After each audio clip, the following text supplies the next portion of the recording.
I've been very inspired by this makeup look and this makeup, well, hold on, this one. And it's a matte eye with a little bit of smokiness, if that makes sense. This is definitely warm and this is definitely cool. It looks like her name is Jordan and her name is Summer Martin. So thank you guys for the inspiration. I think I'm wanting to go cool tone, so I'm gonna use the Huda Beauty Creamy Grayish Creamy Obsessions. That's just such a mouthful. I'll tell you right now, I need to clean my makeup brushes more than anything, but we're gonna do it anyway, okay?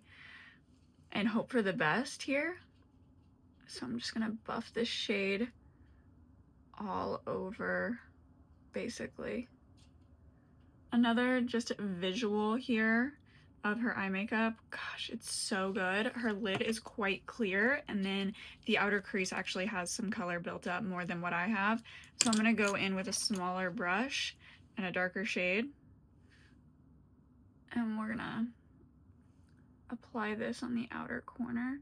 Quite bright, so I'm excited to move on to that part. And then just the fact that she has just like liner in the bottom, like that's already pulling it together. It's giving. I need to really lean into more cool colors, but I do love like a bronzy warm look. I'm gonna smudge a little bit of this, just what's left over on the brush, kind of across the lash line. I'm gonna pick up this Patrick Top palette. This is the new one, and this is in the shade Light, and I'm gonna use the lightest shade in this palette and start building this in my inner corner here. I'm gonna go in this this is the Made by Mario palette, and take a little bit of this brown. Once you blend it, it will actually show up cool, even though this is supposed to be a warm palette.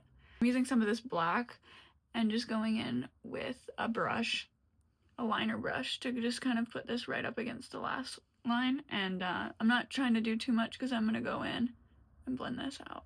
I'm gonna build up with this darker color just a little bit more. And this is where we're landing, and I think this is a good stopping point. I am gonna just kind of clean this up, but not as high as I normally would bring it, because I don't want it to be hard to blend out the rest of it later. So just kind of using whatever's on this foundation brush from the last time I've done my makeup.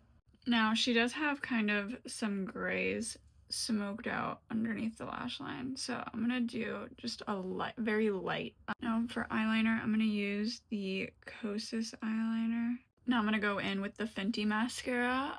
I have been a huge fan of this mascara since I tried it. Now I'm gonna go do my base, and I'll be back. I think this is the final finished look. I definitely went more heavy-handed on my face than what she did, but I tried to, or whatever the makeup artist did on her, I definitely took more inspiration from the first one I showed you, but I just was like craving a matte eye. I think I'm gonna go in, maybe touch up the eyeliner a little bit more. I think we need a little bit more of that. It's the final look. It's a pretty look, but I think I'm still craving something really, really matte with a glowy base. We might have to do this again.